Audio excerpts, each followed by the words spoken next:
Welcome to MiConvert. In this tutorial, I will show you how to convert step files to DWG format, completely free and online. Open your browser and search for step to DWG MiConvert.com. Click on the first result to go straight to the converter. You are now on the step to DWG converter page.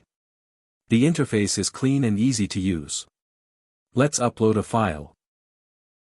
Click the Choose File button. A file picker will open. Select the step file you want to convert, then click Open. Your file is loaded and ready. You can see the file name, size, and destination format. Click Convert now to start the conversion. The conversion is in progress.